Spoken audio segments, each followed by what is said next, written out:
gentlemen, hello and welcome to this very special first edition of the HeyQP podcast. I'm QP. Right now, me and my mom are in beautiful Latrobe, Pennsylvania for Pittsburgh Steelers training camp. As you can see from the shirt, quick pan around, Mom.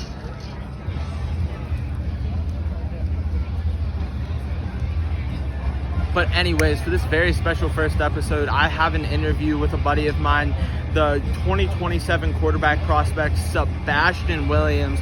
We sat down a couple of days ago on the phone and talked his offseason, McDevitt as a team this year, as a new look without Stone Saunders, and most importantly, the way of the McDevitt men, to quote Mr. Jeff Wechter. I hope you enjoy it because I had a great time in making it. I was going to say the growing pains there must be crazy. But all right, I just have a few questions for you, but I'm sure the conversation will evolve. So it's just like, we'll see how it goes from there. My first question, what was the biggest thing you worked on this past offseason? The biggest thing I worked on, honestly, I was trying to put on a lot of weight. So I was at around maybe 185 before the end of the season, and I really tried to get in the weight room. So now I'm up to 205. I've been going to this place we call the lab with a lot of our teammates to try to build team chemistry. So a lot of guys that go there, we've been putting the work in, grind, and I got up to 205.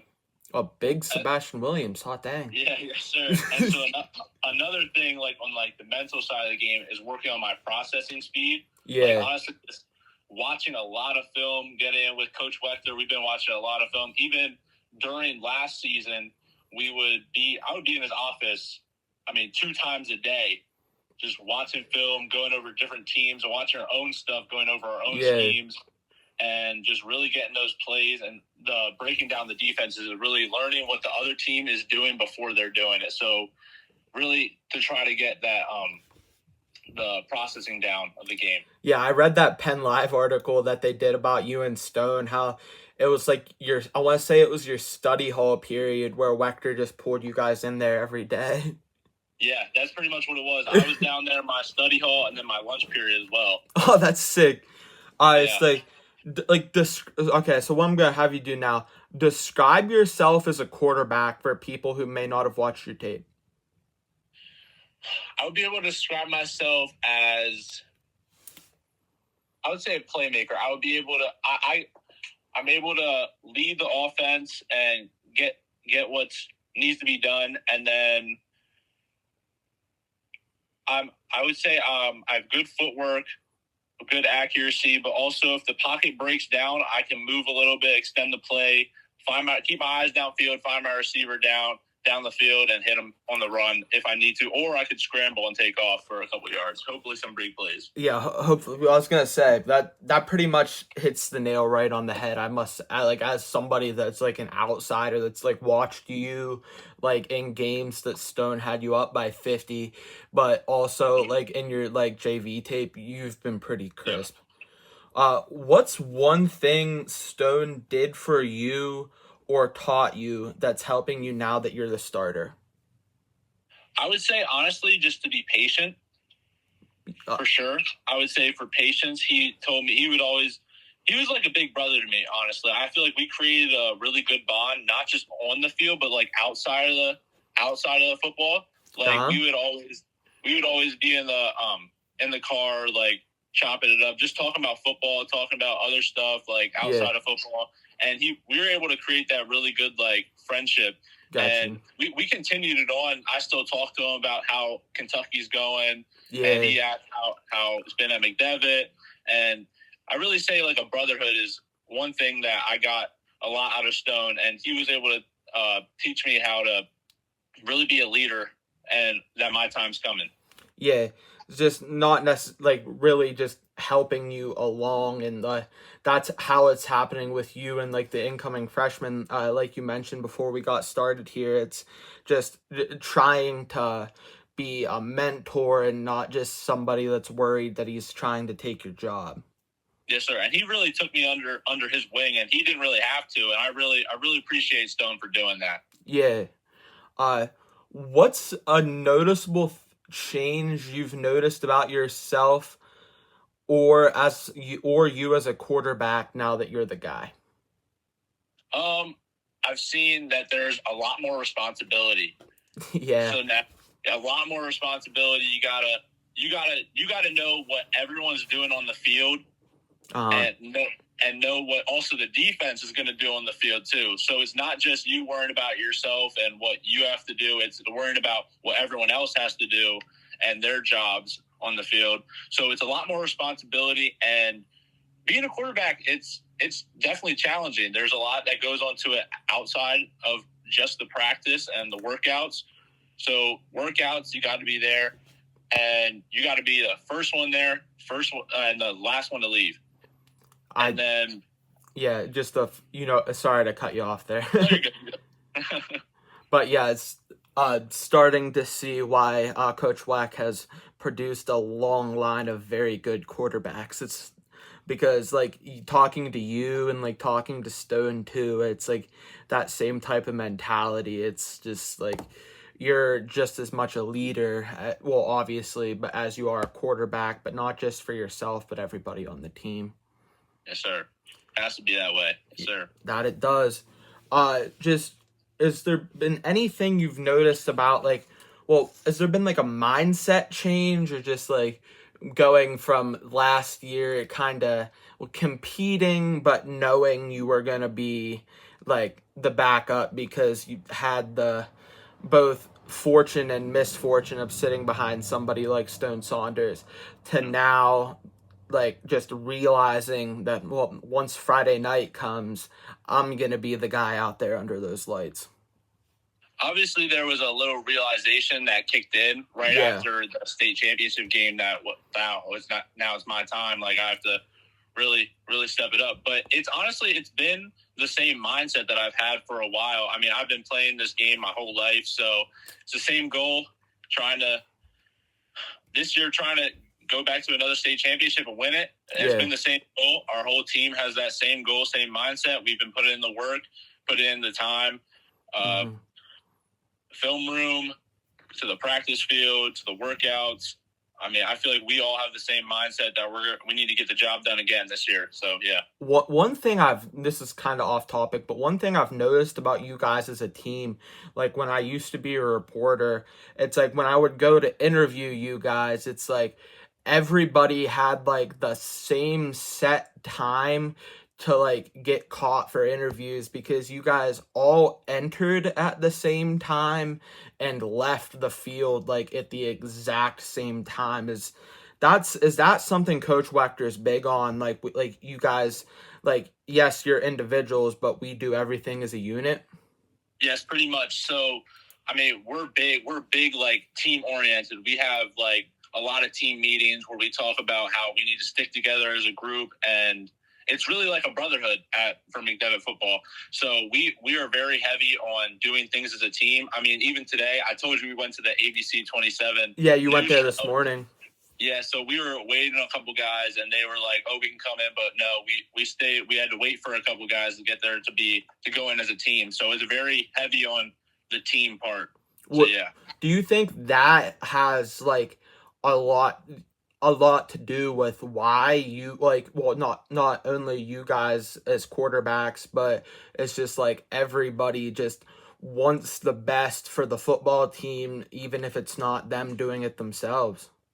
Of course, yeah. I feel like that we all like deeply like care about each other. I mean, even outside of the field. So we have a bond, and we have I mean, speaking with that, we also have a level of expectations for each other. So on the field, that chemistry really just gets going, and I feel like that's why we can be so successful in the football field, and also like outside, like further down our careers, we can be like holding each other accountable still and doing great things for each other. So yeah, I feel like that really builds off to why we're such a great unit. It's like even just like life at like Coach Wechter is like just building like he said this to me one time when I was talking to him, just building like great husbands and fathers, not just great football players.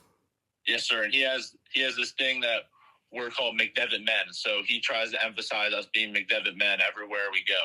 Yeah. And just a few more questions for you before I let you go. I'm sure you have practice to worry about yet today. But just to get to this point as a good at, like, as a high level athlete like you are, I'm sure you've like faced adversity adversity in some form at some point in time. So like, what's one moment you think of when like you very easily could have just essentially packed it up and like left and went and played another sport, but you thought to yourself, no, I have the goods, and like powered through? I think one moment, honestly, could have been probably 5 years ago with COVID. I can't lie. Yeah. Because a lot of people where I'm from, a lot of people were like kind of taking it easy and not really doing too much with the sports aspect because they were worried about, I mean, obviously you got to be concerned with your health, but they were a little calmed down. So I actually went up to Lingles Park in Harrisburg with nice. Howard Holt Sr. And I'm not sure how much we went. It was a while ago, but it was almost every day. We went up to Lingles Park, and we were doing like 2-3 hour workouts. Oh, nice. Up there, speed workouts, throwing, and that's what really like flipped the switch. Like, yeah, I really want to go chase this dream. I'm really locked in with this. So that's what really flipped the switch and made me go even harder for football. Who's like? Wait, it's Howard Holton Sr. His son's about to be a freshman this year, right? He's going to be a sophomore this season coming up. Yeah, Howard Holton Jr. Is he a running back? He's a slot receiver. Oh, shifty. I like that. Yep. Yeah. He's shifty, sure. Yeah, he just picked up a couple offers too. He's going to be a really key player for this year. Yeah, I saw that on Twitter. Who was your first? Let me rephrase this. Obviously, like sitting behind Stone, like your first 2 years of high school, you don't really like get the opportunity to show on Friday nights. So you have your JV tape and through camps and stuff. But who was the first coach you talked to? Maybe it's like Maryland, because I saw you had a visit from there on your Twitter and stuff. But who was the first coach you talked to where you're like, oh crap, my work might be paying off? One of the first coaches I talked to was Coach Shiraka at Rutgers, actually. Oh, nice. And so he was telling me how he really liked my skills and what I could do on the football field. And he was a bunch of these coaches. Actually, the main thing that they pointed out was getting game film on Friday nights for varsity. Yeah. Which I'll get this year. Yes, you will. Yeah, I've had a couple schools, like you said, like Maryland, Syracuse, West Virginia. I went to their camps, was talking with their coaches a lot. I went to Townsend just recently, and then a couple Ivy League schools been reaching out. So, yeah. Yeah, because I've been, because of, like, the relationship, like, me and you were able to build as, like kind of, like, acquaintance meets friend when I was on the sideline last year. Like, I've been following your career pretty diligently because, like, I like to see, like, my people succeed. But anyway, just like I said, a few more questions for you. Mm-hmm. Why McDevitt? I know you grew up, you were a Central Penn Crusader, weren't you? Yes, sir. Yep. But like, most importantly, like, why McDevitt?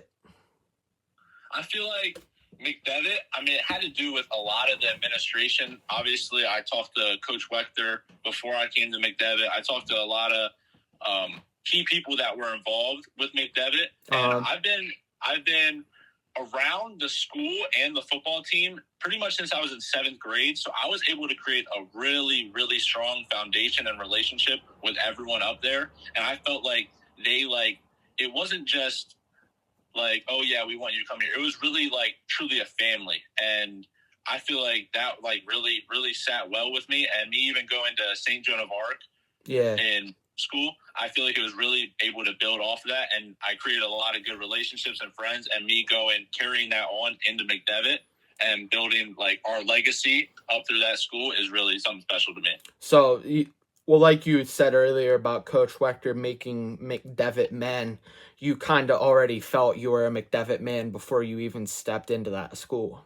Yes, sir. He was able to really portray that being a McDevitt man before I even stepped foot into 9th grade. It was really like 7th grade whenever I first met him. Yeah, it's great man, Coach Wechter. Is there any like interesting thing was like, not to give away too many secrets, but like, what's one thing about Coach Wechter that you appreciate that the public may not know? One thing about Coach Wechter, I feel like he's really honest with you. Like he will tell you straight with what you need to hear, and if you're doing something wrong, he will tell you straight up, and he will not hold back on you. He will push you to your limits, and that's a great thing. And 100%. Yeah, for sure. And I've always heard that if a coach stops like talking to you, giving you corrections, or possibly even yelling at you, then he doesn't care. But Coach Wechter, he cares about me, not even just as a player, as a person, and all the players on our team. He holds us to a very high standard, and I mean that's the reason he's a Hall of Fame coach. And you can't be in the same room doing all those things every day with a Hall of Fame coach. So I really try to soak that all in from Coach Wechter. Yeah, I mean, obviously you guys have like a star-studded coaching staff, but just like I'm sure having those coaches like Coach Linsana, who have been there and done that, like on your staff, it's just like helps you get that much better. It's because you've had guys that know what it takes and how to get to where you want to be right there on your staff at all times. Yes, sir. Yeah, and just one last question for you. I don't want to take up too much of your time. It's just like you said, like you guys have the same expectation. It's like it's just go back to the state championship game. This year it's still held at Cumberland Valley, and it's just like be successful. But what's your biggest goal for like yourself? It's like not like necessarily winning another state title, which obviously that's your goal. That's the McDevitt way. Go win football games and work as hard as you can. But what's one thing you'd like to accomplish this season, like individually, that you feel like would like make you successful? I feel like obviously, like you said, the state championship and winning as many games as we can as a team, that's like the main priority. But one thing I would say for myself, for individual goal, I would say I would really, like I said, I would like to show that I'm able to run and give the fans a good show. I'm good. Yeah. And then also I would like to show that I'm very accurate and have over like a very high completion percentage to show that I'm accurate with my football placement and that I can make plays versatilely and just do everything out there that needs to be done. I got you. Well, we're going to stop this recording quick, and then I'll talk to you a little bit more before I let you go.